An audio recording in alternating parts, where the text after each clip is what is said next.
நேயர்களே, இப்போ நாம பார்க்க போற மிக முக்கியமான செய்தி, உள்துறை அமைச்சர் அமித்ஷா அவர்கள் நாளை மறுநாள் 15ஆம் தேதி தமிழ்நாட்டுக்கு வரப்போறார். இந்த தமிழ்நாட்டுக்கு இந்த முறை அவர் வருவது மயிலே மயிலே இறகு போடு என்பதற்காக வல்ல, இறுக்கமாக பேசுவதற்காக அவர் வருகிறார். யாருடன்? எடப்பாடியோடு. என்ன சொல்றீங்க அப்படின்னு நீங்க கேட்கணும். தமிழ்நாட்டில் சற்றேறக்குறைய 4 முனை போட்டிகள் உருவாகிவிட்டது.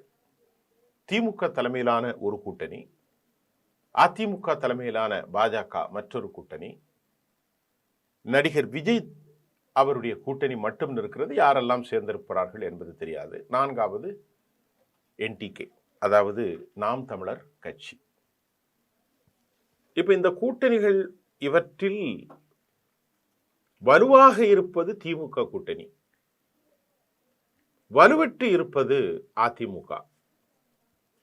ஆனாலும் வலுவும் வலுவற்றும் மத்திய நிலையில் இருப்பதாக பல கருத்து கணிப்புகள் இன்டெலிஜென்ஸின் மூலமாக நடிகர் விஜய்க்கு தமிழ்நாடு முழுவதும் ஓரளவிற்கான வாக்குகளை அவர் பெறுவார் என்றும் சொல்லப்படுகிறது. என்டிகேனுடைய கூட்டணி, நான் இதை நேற்று அலசல்ல பேசியிருந்தேன். இப்போ இன்னைக்கு தனியாக வந்து செய்தி சொல்றேன். 8% பெற்ற அவர்கள் வாக்கை குறைக்க முடியுமா அல்லது அவர்கள் குறைவார்களா? அதுவும் நம்ம சொல்ல முடியாது. ஆனா இந்த தேர்தலை பொறுத்தவரை 40 விழுக்காட்டுக்கு மேல் பெறுபவர்கள் தான் வெற்றி பெற முடியும். அதுல திமுகவிற்கான பலம் என்ன? அவர்களுடைய அடிப்படை கட்டமைப்பு. திமுகவினுடைய பலம் என்ன? ஆட்சி. அவர்களின் மக்கள் நலத்திட்டங்கள். நேற்று வரைக்கும் 28 லட்சத்துல 17 லட்சம் புதிய பெண்களை தேர்ந்தெடுத்து மாதம் 1000 ரூபாயை 1,13 லட்சத்திலிருந்து இப்பொழுது 1,30 லட்சம் பேருக்கு மாதம் 15ஆம் தேதி 1000 ரூபாய் அனுப்பிடுறாங்க. இது அவர்களுக்கு ஒரு பெரிய பிளஸ் பாயிண்ட். அது அல்லாமல் எலெக்ஷன் டைம்ல இதை நான் சொல்றதுக்கு ஒன்றும் வெக்கம் இல்லை. பணங்கள் வாரி இறைக்கப்படும். அதற்கு முன்பு இன்னும் ஜனவரி 14ஆம் தேதிக்கு முன்பு பொங்கல் பரிசாக 5000 ரூபாய் கொடுக்கப்படும் என்றும் செய்திகள் வந்திருக்கிறது. அது இன்னும் வெளியாகல. 3000 இருந்தால் இத்தனாயிரம் கோடி, 13,000 கோடி, 6000, 7000 கோடி வரும். 5000 இருந்தால் அவர்களுக்கு 13,000 கோடி வரும் என்ற லிஸ்ட்டை ஐஏஎஸ்கள் வெளியிட்டிருக்காங்க. இன்னும் டிசைட் பண்ணலை, அல்லது டிசைட் பண்ணியிருப்பாங்க, அது வெளியே வரல.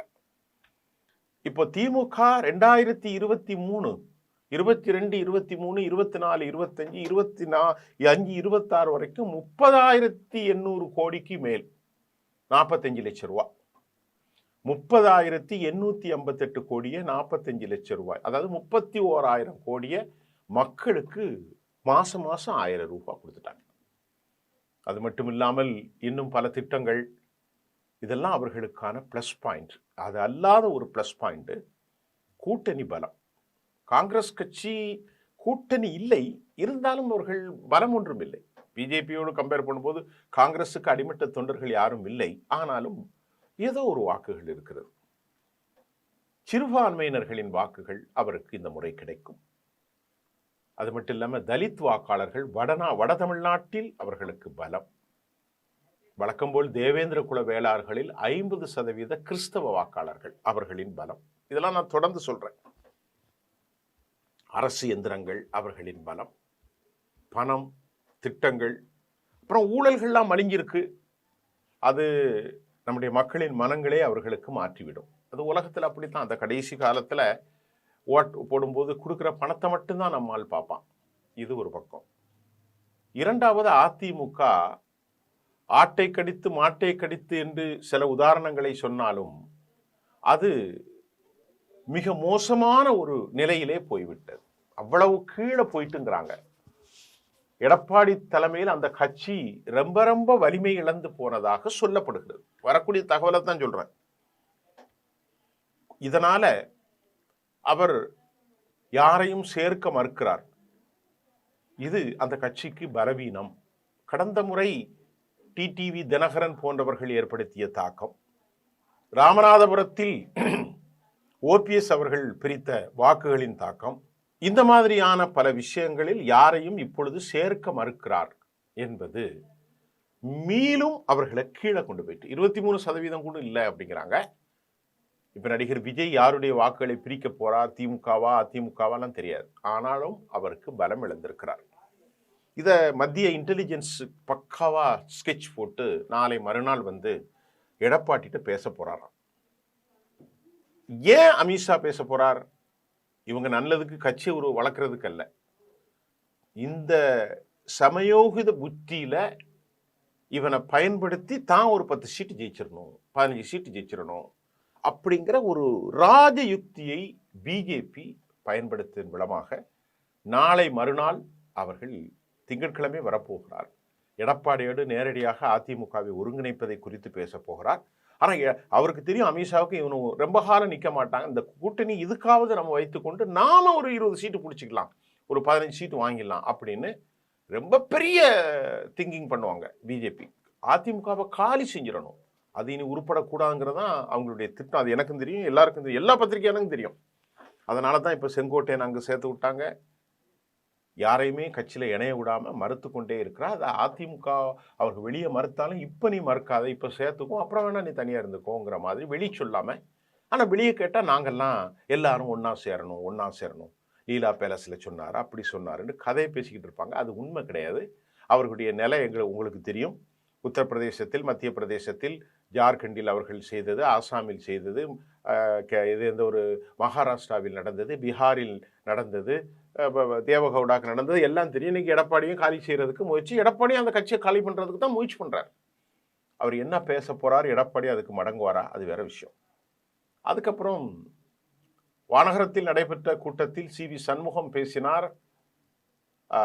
துரோகிகளை நாம் வந்து அடையாளம் கண்டு கொண்டோம், ஆனால் எதிரிகளையும் அடையாளம் கண்டோம். ஆனால் கூட இருந்து குலாவி உறவாடி நம்மை கழுத்தரிப்பவர்களிடத்தில் கவனமாக இருக்கிறோம் என்று சொன்னார். யாரை சொன்னார் அப்படின்னு நீங்க புரிஞ்சுக்கிட வேண்டியதான். அவர்களோடு உறவாடி கழுத்தரிப்பவர்கள் யார்? அப்படி எல்லா கட்சியும் நீங்க பாருங்க, பிஜேபி தான் இருக்கு. அவங்களோட உறவாடி யார் இருக்கா? சி.வி. சண்முகம் பேசினதான். சி.வி. சண்முகம் பேசினார்னா சி.வி. சண்முகம் பேசல, எடப்பாடி பேச சொல்லி சி.வி. சண்முகம் பேசினார்.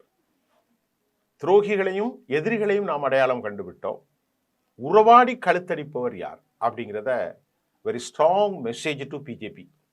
அவர்களை நோக்கி சொல்லியிருக்கிறார், அவர்களை பார்த்து சொல்லியிருக்கிறார், அவர்களுக்காக சொல்லப்பட்ட செய்தார். இதில் எந்த சந்தேகம் இல்லை. அதில் அண்ணாமலை ஏதோ ஒரு திட்டத்தில் தமிழ்நாட்டில் வந்து ரகசியம் பேசினார் என்பது தகவல் பதிவாயிருக்கிறது.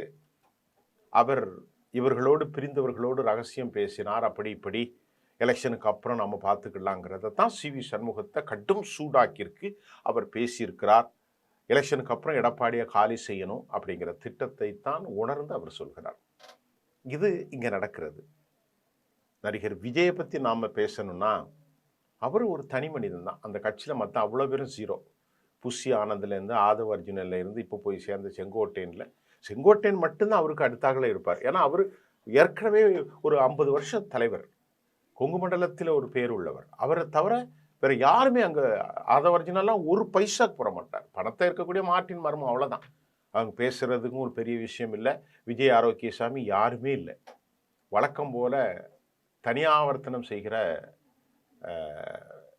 அது நம்ம நாம் தமிழருடைய மரியாதைக்குரிய அண்ணன் சீமான் அவர்களோடு அவருடைய மரியாதைக்குரிய தம்பி சாட்டை, இவங்கெல்லாம் வழக்கம் போல அவர்களுக்கு ஒரு இலக்கு உண்டு.